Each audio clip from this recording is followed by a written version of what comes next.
Hello welcome back my channel. അപ്പം എൻ്റെ next topic പറഞ്ഞാൽ ഫാമിലിയാണ്. നമ്മൾ ഫാമിലിയാണ് ഏറ്റവും വലിയ ഇമ്പോർട്ടൻസ് കൊടുക്കുന്നത്. നമ്മൾ ഫാമിലി അച്ഛനമ്മ, പിന്നെ അതുപോലെ ജ്യേഷ്ഠൻ അനിയൻ, ഏട്ടത്തി അനിയത്തി, ഇതൊക്കെ ഇമ്പോർട്ടൻസാണ്. പക്ഷേ ഇതൊക്കെ ഒരു പ്രായം കഴിഞ്ഞാൽ ഇവരെ തമ്മിലൊരു അകൽച്ച വരികയാണ്. എന്താണെന്ന് അറിയില്ല.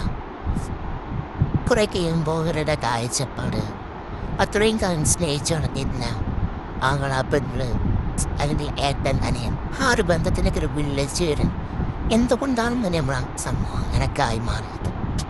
ഈ ചെറുപ്പത്തിലുണ്ടാകുന്ന സ്നേഹലവിനെ വലുപ്പത്തിൽ പിന്നെ അവർക്കൊരു ഫാമിലി ആവും, കുട്ടികളാവും, ഇതേപോലെ മറ്റുള്ളവർക്കും അതേപോലെ ആവും. പക്ഷെ ഇവർ തമ്മിലുണ്ടാകുന്ന ഒരു ബോണ്ടിങ്സ് അത് അവരൊരു വിളിച്ചു വരികയാണ്.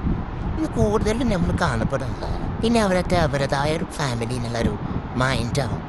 നമ്മൾ എല്ലാവരും എന്നുള്ളൊരു മൈൻഡിൽ നിന്നിട്ട് പിന്നെ അവർ മാത്രം ഇങ്ങനെ ഈ ഒരു ഒറ്റച്ചിന്ത മാത്രം ഇങ്ങനെ നിങ്ങൾ വീണ്ടും വീണ്ടും ഇങ്ങനെ പോവുക ചെയ്യുള്ളൂ. പക്ഷെ അവരൊരു ബോണ്ടിങ് കഴിഞ്ഞാണ്ട് എല്ലാവരും വേണം ആ ഒരു ചിന്താഗതിയിലേക്കല്ല ഇന്നത്തെ ആൾക്കാർ പോകുന്നത്.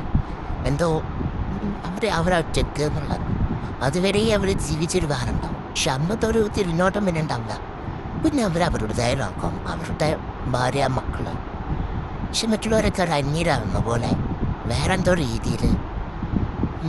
പക്ഷേ എന്തുകൊണ്ടാണ് നമ്മുടെ സമൂഹം ഇങ്ങനെയെന്ന് ഞാൻ ആലോചിക്കണം.